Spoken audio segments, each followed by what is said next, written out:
Hi everyone, welcome to wealth of astrology. Part A में हमने placement of house lords को समझा in the kendra houses and the trikona houses. Today we'll discuss how the placement of the house lords in the remaining houses of our birth chart can give us the result. तो let's start from the upachaya houses, third house, sixth house and 11th house. अगर इन तीन houses में हमारे किसी भी house के Lord present है, कोई भी प्लैनेट प्रेजेंट है, तो हम उससे अपने रिजल्ट्स को कैसे मैक्सिमम हम अटेन कर सकते हैं। अगेन हम एज अ प्लैनेट यहाँ पर कंसीडर नहीं करेंगे, सन से सैटर्न तक कोई भी लॉर्ड हो, हमें सिर्फ उनको एज अ हाउस लॉर्ड समझना है, एज अ इंडिविजुअल प्लैनेट नहीं समझना है। या किसी भी साइन में हो, हम वो भी डिस्कस नहीं करेंगे। हम सिर्फ एक हाउस लॉर्ड एक पर्टिकुलर हाउस में अगर हमें बर्थ चार्ट में मिला है तो हम उसको किस तरह से प्रिडिक्ट करें, किस तरह से हम इसको एज ए रेमेडी या सॉल्यूशन यूज करें ताकि हमें जो रिलेटेड हाउसेज हैं उनसे मैक्सिमम बेनिफिट मिले। तो स्टार्ट करते हैं थर्ड हाउस से। सपोज हमारे किसी भी हाउस का लॉर्ड हमारे थर्ड हाउस में प्रेजेंट है। Now what is our third house? Third house is the upachaya house, जहां पर हम बोलते हैं कि it is a give and take house. यहाँ पर हमारी एक कम्युनिकेशन स्किल या हमारा एक बिहेवियर, हमारा जो बर्ताव है समाज के साथ, वो हम यहाँ पर स्टडी करते हैं। सो जैसे हमें पता है, हमने साइंस में पढ़ा हुआ है, for every action there is equal and opposite reaction. Similarly third house में भी यही फॉर्मूला अप्लाई होता है। जैसा आप यहाँ पर बर्ताव करेंगे, आपको वही चीज मल्टीप्लाई होकर आपको वापस मिलेगी अपने नेबर्स के साथ, अपने सिबलिंग्स के साथ। बिकॉज थर्ड हाउस हमारे नेबर्स, हमारे सिबलिंग्स को दिखाता है या हमारा ट्रेड दिखाता है, कॉमर्स दिखाता है। तो यहाँ पर इस प्लेटफॉर्म पर आप जैसा सबके साथ अपना बिहेवियर रखते हैं, आपको वही रिजल्ट्स वापस मिलते हैं। सपोज 11th का लॉर्ड आपके थर्ड हाउस में प्रेजेंट है, यहाँ पर जो आपका बिहेवियर अपने सिबलिंग्स के साथ है या अपने नेबर्स के साथ है, अगर आप उनसे रूड हैं, आप उनके साथ एक कंपैटिबिलिटी, एक फ्रेंडली एटमॉस्फेयर नहीं बनाते, अपने छोटे सिबलिंग्स की अगर आप टेक केयर नहीं करते, ढंग से अपनी ड्यूटीज फुलफिल नहीं करते, तो आपको सेम ही रिएक्शन आपको 11th हाउस में दिखने वाला है। आपके जो फ्रेंड्स हैं या एल्डर सिबलिंग्स हैं, वो आपके साथ सेम ट्रीटमेंट करेंगे जो आप थर्ड हाउस में अपने नेबर्स या सिबलिंग्स के साथ करने वाले हैं। सो ये house clearly for every action there is equal and opposite reaction, इस फॉर्मूले पर चलता है, गिव एंड टेक पर चलता है। जैसा करोगे वही आपको मल्टीप्लाई होके यूनिवर्स से वापस मिलने वाला है। तो थर्ड हाउस में अगर आपका प्लैनेट प्रेजेंट है तो दैट मीन्स आपका कर्मा है अपने थर्ड हाउस से रिलेटेड चीजों के लिए। यहाँ पर आपको अपनी फ्री विल के थ्रू, आपकी फ्री विल है, देखिए आप चाहें तो आप यहाँ पर अपना बिहेवियर अच्छा रख सकते हैं, इट्स योर फ्री विल। और आप चाहें तो आप अपना बिहेवियर अच्छा ना रख के आप सेल्फिश हो सकते हैं। यहाँ पर आपको प्रॉब्लम्स आप दूसरों के लिए जनरेट कर रहे हैं, तो सेम जो भी हाउस का लॉर्ड आपका थर्ड हाउस में प्रेजेंट है, वहां पर आपको सेम प्रॉब्लम्स मल्टीप्लाई होकर मिलने वाली है। किसी और जरिए से मिलेंगी, लेकिन मिलेंगी सिमिलर प्रॉब्लम्स, और वो भी मल्टीप्लाई होकर। सो थर्ड हाउस में अपना बिहेवियर, अगर आपका कोई प्लैनेट दिया है तो ऐसे ही नहीं दिया है, कोई सिग्निफिकेंस है कि आपको थर्ड हाउस में कोई प्लैनेट मिला है, आपको वहां पर इंप्रूवमेंट करनी है। आपका वहां पे स्ट्रॉन्ग करना है कि आपको जैसा बिहेवियर आप चाहते हैं कि सब आपके साथ करें, जो आपको एक्सपेक्टेशन है दूसरों से आपके साथ बिहेवियर की, आप वही चीज थर्ड हाउस में करके देखिए। आप आज 10 रुपए देंगे, 10 रुपीज से हेल्प करेंगे, तो कल मल्टीप्लाई होके आपको और हाउसेस से सेम चीज रिटर्न मिलेगी। 7th हाउस का लॉर्ड थर्ड में प्रेजेंट है। जैसा अपने नेबर्स और सिबलिंग्स के लिए आपके मन में थॉट्स आ रहे हैं, आपका पार्टनर आपके साथ वही बिहेव करने वाला है। आप अपने सिबलिंग्स के साथ रूड बात करते हैं, तो आपका पार्टनर भी आपके साथ रूडली ही बात करने वाला है, वो आपके साथ सॉफ्टली नहीं बात करेगा। और हम समझ नहीं पाते कि हम 7th हाउस में इतना ध्यान रखते हैं अपने पार्टनर का, हर बात को समझते हैं, लेकिन हमारा पार्टनर हमें अंडरस्टैंड क्यों नहीं करता है, उसका बिहेवियर हमारे साथ इनअप्रोप्रिएट क्यों है? इसीलिए है क्योंकि हम थर्ड हाउस में अपनी ड्यूटीज ठीक से फुलफिल नहीं कर रहे। Coming to sixth house, sixth house is the house of service, is the house of discipline. Sixth house में अगर आपका किसी भी हाउस का लॉर्ड प्रेजेंट है, तो डेफिनेटली आपको यहाँ पर कर्मा है खुद को डिसिप्लिन रखने का। जितना आप यहाँ पर अपने को डिसिप्लिन रखेंगे, अपने को यहाँ पर इमोशनल होकर अगर आप नहीं देखेंगे खुद को, अगर आप एक पर्टिकुलर रूटीन के अंदर रखेंगे, आपका खाने ईटिंग हैबिट से लेकर, आपकी एक्सरसाइज से लेकर, आपकी मनी असेसमेंट के लिए आप डेली अकाउंटिंग कीजिए, क्योंकि यहाँ पर आपको प्रॉब्लम आती है। आप अपने अकाउंट्स, अगर 6th में आपका प्लेनेट है, किसी भी हाउस का लॉर्ड है, और अगर आपकी हैबिट नहीं है अपने फाइनेंसेस को ठीक से नोट डाउन करने का, अकाउंट्स मेंटेन करने का, आप रेंडमली अपनी इनकम को स्पेंड करते हैं, तो इसका मतलब आपका 6th हाउस के लिए आप कमिटेड नहीं हैं। आप अपने सर्वेंट्स के साथ मिसबिहेव कर रहे हैं, वो आपको सर्विस दे रहे हैं, आप उनके साथ अपना बिहेवियर अच्छा नहीं रख रहे हैं आप, तो फिर वहां पर आपको जिस हाउस का लॉर्ड 6th में प्रेजेंट है उसमें भी आपको इश्यूज आने वाले हैं।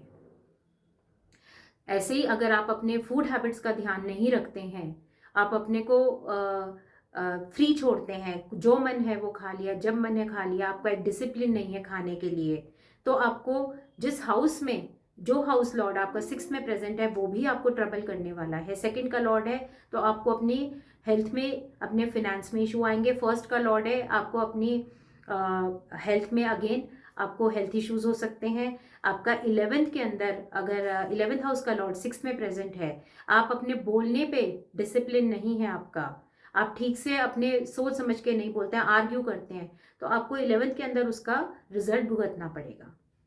आपके फ्रेंड्स के साथ आपकी अंडरस्टैंडिंग अच्छी नहीं होगी, आपकी इनकम पर भी फर्क आएगा। सो 6th हाउस आपका कंट्रोल होता है। अगर आप अपनी को डिसिप्लिन रखते हैं, एक रूटीन लाइफ फॉलो करते हैं, और अपने इनके सर्वेंट्स के लिए अगर आप ठीक से उनकी टेक केयर करते हैं, उनको एक फिक्स पैटर्न पर उनसे काम लेते हैं, ये नहीं उनको ओवर टाइम करा रहे हैं, अननेसेसरी अनड्यू एडवांटेज ले रहे हैं अपने सर्वेंट्स की, उनको भी एक फिक्स टाइम में उनकी रूटीन रखिए उनके जॉब पर आने की और उनको जाने का, उनको ओवर प्रेशराइज मत कीजिए।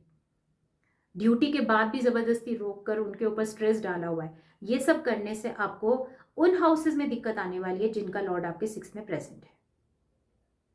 Now coming to 11th house. अगर 11th हाउस में आपको कोई प्लेनेट मिला है, you are very lucky. 11th house is the house of fulfilment of desires. अब आपको 11th हाउस में किसी हाउस लॉर्ड की प्लेसमेंट मिल गई, तो सबको लगता है चार्ट देख के कि यू आर वेरी लकी, आपका तो इस प्लेनेट की दशा स्टार्ट हो गई है, टाइम स्टार्ट हो गया है, तो आपको इस समय बहुत बेनिफिट्स आने वाले हैं। इनकम से लेकर, सोशलाइजिंग से लेकर, सोशल कमिटमेंट से लेकर, आपको हर जगह आपकी विशेस फुलफिल होंगी, लेकिन वो तभी होंगी जब आप यहाँ पर एक पॉजिटिव माइंडसेट रखेंगे। 11th house is the house of manifestation. जो हम मैनिफेस्टेशन की बात करते हैं कि हम जैसा सोचते हैं वैसा हमारे साथ होने लगता है, वैसे ही हमारी संकल्प से सिद्धि की भी बात हम करते हैं। तो 11th house fulfills our desires, it's the house of manifestation, but you have to be very positive in your life। जब आप एक पॉजिटिव माइंडसेट के साथ अपनी लाइफ स्पेंड करते हैं, तो 11th हाउस में आपका किसी भी हाउस का जो लॉर्ड आएगा वो भी आपको पॉजिटिव रिजल्ट्स ही देगा। सपोज मेरे 5th हाउस का लॉर्ड 11th में आ गया, लेकिन मैं हमेशा नेगेटिव थिंकिंग रखती हूँ, लाइफ में बहुत जल्दी अपसेट होती हूँ, हर चीज़ को एक नेगेटिव एंगल से देखती हूँ, मेरा पर्सपेक्टिव जो है लाइफ को लेकर नेगेटिव है, और फिर मेरे चार्ट को कोई देखता है कि आपका तो 5th का लॉर्ड 11th में बैठ के 5th को देख रहा है, तो आपको 5th से रिलेटेड पक्का बहुत अच्छे रिजल्ट्स मिलने वाले हैं। It's not like that. आपको 5th हाउस में इश्यूज आएंगे अगर आप नेगेटिविटी अपनी 11th हाउस में रखेंगे। अपनी ओवरऑल लाइफ को लेकर अगर आप नेगेटिव हैं तो आपके 5th हाउस पे भी इम्पैक्ट आएगा। आपके बच्चों को इश्यूज आ सकते हैं, आपको अपनी प्रोफेशनल स्टडीज में इशू आ सकते हैं, हो सकता है आप स्पेकुलेशन बिजनेस में हो, स्टॉक मार्केट में हो, आपको वहां से रिजल्ट्स नहीं मिल रहे। तो 11th हाउस में अगर आपको रिजल्ट लेने हैं किसी भी हाउस लॉर्ड के, आप 11th हाउस में अगर आपको प्लेनेट मिला है, देन प्लीज यूज इट। आपको पॉजिटिव रहना है, आपको पॉजिटिव मैनिफेस्टेशंस करनी है लाइफ में। जब आप पॉजिटिव मैनिफेस्टेशंस करते हैं इन जनरल किसी भी बात को लेके, आपका एक एटीट्यूड जो लाइफ की तरफ है, एक टेम्परामेंट जो है वो पॉजिटिव है, तो डेफिनेटली जिस हाउस का लॉर्ड आपके 11th में होगा आपको वहां से पॉजिटिव रिजल्ट मिलेंगे। 5th का लॉर्ड 11th में है, आप लाइफ में हर चीज को पॉजिटिवली लेते हैं, आपके बच्चों की लाइफ देखिएगा, उनको वहां पर रिजल्ट्स मिलेंगे, उनको बेनिफिट्स मिलेंगे। 5th हाउस से रिलेटेड हर चीज में आपको पॉजिटिव रिजल्ट्स मिलेंगे। 7th का लॉर्ड अगर आपका 11th में प्लेस्ड है, तो और आप पॉजिटिव हैं हमेशा, तो आपका लाइफ पार्टनर, आपका बिजनेस पार्टनर आपको हमेशा सपोर्ट करेगा। अदरवाइज चाहे कितने ही प्लैनेट्स आपके 11th में प्रेजेंट हो, अगर आप पॉजिटिव नहीं हैं लाइफ में, अपनी इनकम को लेकर, अपने फ्रेंड्स को लेकर, बिकॉज 11th हाउस में आपकी इनकम है, आपके गेन्स हैं, आपकी विशेस हैं, आपकी जो विश फुलफिल हो रही है आप उसके लिए थैंक यू बोलिए, आप उसके लिए पॉजिटिव बोलिए। ठीक है, मेरी 10 में से 6 विशेस पूरी हुई, आप 6 के लिए तो थैंकफुल रहिए। Be positive in life. तो mantra for the 11th house is be positive in life. जब आप पॉजिटिव रहते हैं, पॉजिटिव मैनिफेस्टेशंस करते हैं, वो मैनिफेस्टेशंस आपकी जरूर पूरी होती हैं, स्पेशली इन द हाउसेस जिसका लॉर्ड आपके 11th में प्रेजेंट है। Sorry. Coming to 6th, 8th and 12th त्रिक भाव, जिनसे सब बहुत डरते हैं। 6th हाउस को भी अब ऑलरेडी डिस्कस्ड कि यहाँ पर अब अपनी रूटीन फॉलो अप कीजिए और अपने को डिसिप्लिन रखिए, और अपने सर्वेंट्स के साथ भी एक टाइम बाउंड टाइम से ही आप उनका सर्विस लीजिए, ये उनको मिसयूज मत कीजिए। Coming to the 8th house, जो हमारा सबसे ज़्यादा कहते हैं कि डराने वाला, एक हिडन और सडन चेंजेस को रिप्रेजेंट करता है। इस हाउस के अंदर आपको प्लेनेट अगर मिला है तो कुछ ना कुछ तो रीजन रहा होगा ना कि 8th हाउस में आपको 1 या 2 प्लेनेट मिले हैं। लाइफ आपसे चाहती है कि आपको यहाँ पर ट्रांसफॉर्म होने की ज़रूरत है, आपको खुद को बदलने की ज़रूरत है।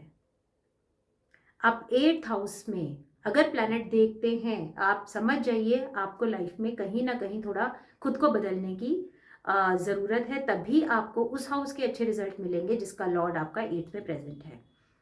Now supposedly giving an example, आपका 7th का लॉर्ड अगर आपके 8th में प्रेजेंट है, तो आपके स्पाउस के साथ या आपके पार्टनर के साथ आपके रिलेशंस में आपको दिक्कत आएगी। हो सकता है आपके लाइफ पार्टनर को खुद में बहुत दिक्कत आए, वो लाइफ में बहुत अच्छा अचीव नहीं कर पा रहे, क्योंकि आपने अपने जो रिलेशंस हैं वो आपने अपने इन लॉज के साथ अच्छे नहीं रखे हुए हैं। आपको यहाँ पर थोड़ा चेंज होने की ज़रूरत है। एक आध चीज़ पर आप थोड़ा सा फ्लेक्सिबल हो जाइए, थोड़ा सा चेंज होकर देखिए, थोड़ा सा according to your in laws आप उनको समझिए। जब आप खुद को थोड़ा सा यहाँ पर 8th हाउस में थोड़ा सा भी चेंज करते हैं, अपने आप को बदलने की कोशिश करते हैं, तो आपको उस हाउस के आपको रिजल्ट्स एकदम पॉजिटिव मिलने लगते हैं, जिसका लॉर्ड आपके 8th में प्रेजेंट है। आपके 10th का लॉर्ड आपके 8th में प्रेजेंट है, आपको थोड़ा सा खुद को चेंज करने की ज़रूरत है। आप किसी से बात कीजिए, हो सकता है 8th हाउस में आपके इन लॉज से ही आपको कुछ ना कुछ एडवाइस ऐसी आ जाए। हो सकता है आपने अपना बिहेवियर इन लॉज के साथ बहुत अच्छा नहीं रखा हुआ है, तो आपको अपने करियर में भी प्रॉब्लम आती है, आपको अपने बॉस के साथ भी इश्यूज आते हैं। यहाँ पर आपको खुद को बदलना है, दूसरा गलत नहीं है। Please try to understand. आपको 8th हाउस में प्लेनेट मिला है, आपको अपनी लाइफ में चेंज लाना है, आपको खुद को ट्रांसफॉर्म करना है। जब तक आप थोड़ा सा अपने अंदर चेंज नहीं लाएंगे, खुद को बदलेंगे नहीं, अपनी हैबिट्स चेंज नहीं करेंगे, आपको करियर में या जिस भी हाउस का लॉर्ड 8th में प्रेजेंट है, वो हाउस आपको अच्छे रिजल्ट्स नहीं दे सकता। सो 8th हाउस में मिला ही प्लैनेट एक, किसी किसी के तो 3-4 प्लैनेट्स 8th में होते हैं। दैट मीन्स आपको लाइफ में बहुत बदलने की जरूरत है, आपको अपने अंदर बहुत चेंजेस लाने पड़ेंगे, अपनी हैबिट्स बदलनी पड़ेंगी।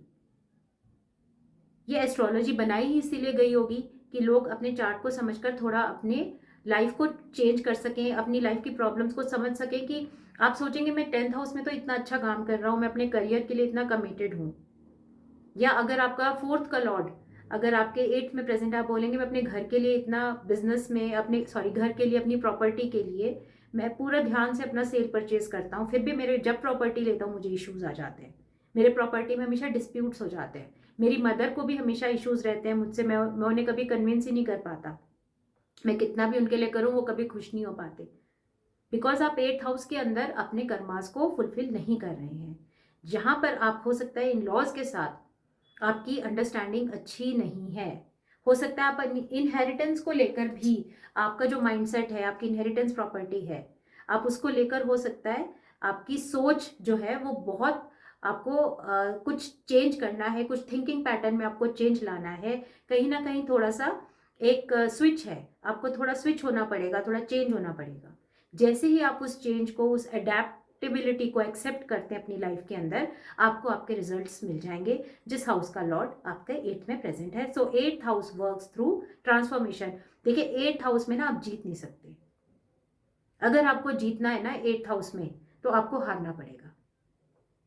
जब आप अपनी हार एक्सेप्ट कर लेते हो, 8th हाउस में प्लेनेट से आप विन नहीं कर पाएंगे। आपको 8th हाउस में मिला है तो मतलब अब आपको सरेंडर करना पड़ेगा। अब आपको यहाँ पर एक्सेप्ट करना पड़ेगा कि मैं गलत हूँ, मुझे थोड़ा चेंज होने की ज़रूरत है। जब तक एक्सेप्टेंस नहीं आएगी कि नहीं अब मैं खुद को चेंज करता हूँ, आपको जिस हाउस का लॉर्ड आपका 8th में प्रेजेंट है ना, उस हाउस में आप कभी सेटिस्फाइड नहीं होंगे।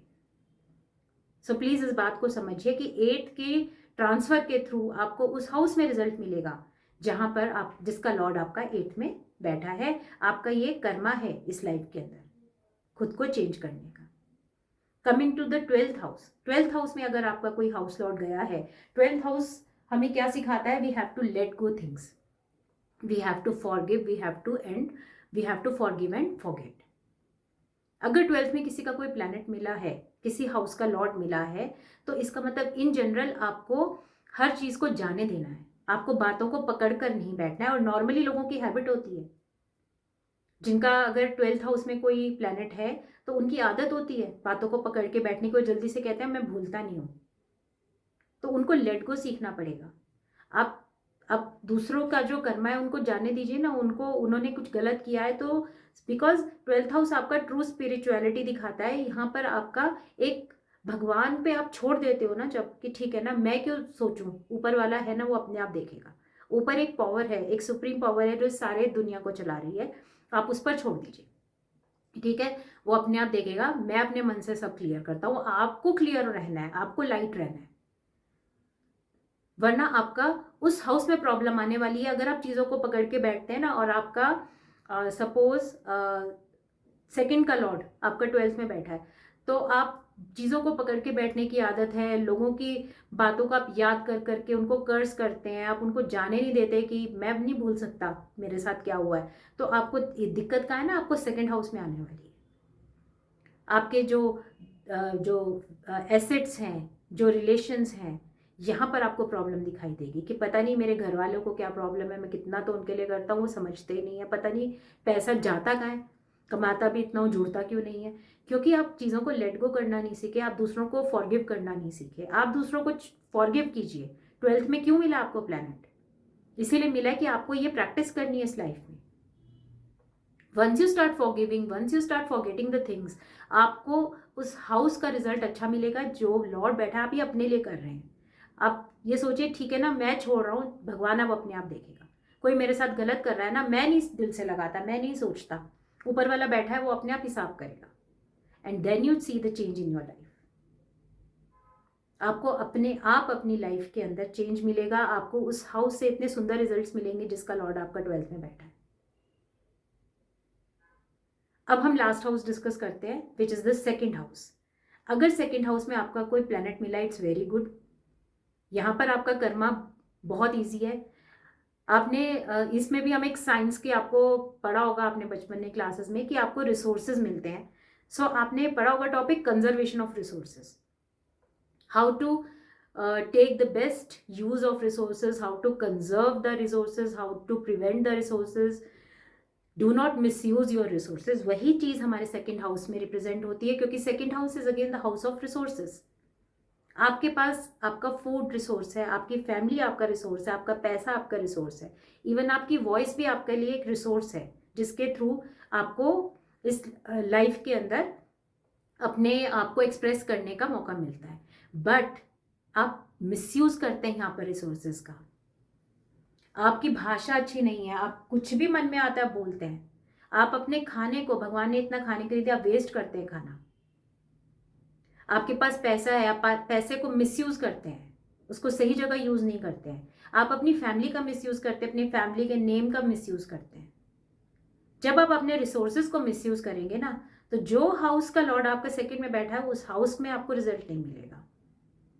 आपका 9th का लॉर्ड आपके सेकंड हाउस में बैठा है, आपकी भाषा अच्छी नहीं है, आप बोलते हैं पता नहीं कितना करता हूँ, किस्मत ही खराब है, मेरे काम नहीं बनते, क्योंकि आपको अपनी भाषा पे कंट्रोल नहीं है। आप फूड वेस्ट करते हैं, खाना ज़रूरत से ज़्यादा लगाकर आप एकदम वेस्ट करते हैं। हमारे देश में कितने लोग हैं जो भूखे हैं, लेकिन आप अपने, क्योंकि आपके पास अबंडेंट है, आपके पास पूरा रिसोर्स है, आप उसको कंजर्व नहीं करेंगे ना आज, तो कल को आपके पास भी नहीं होगा।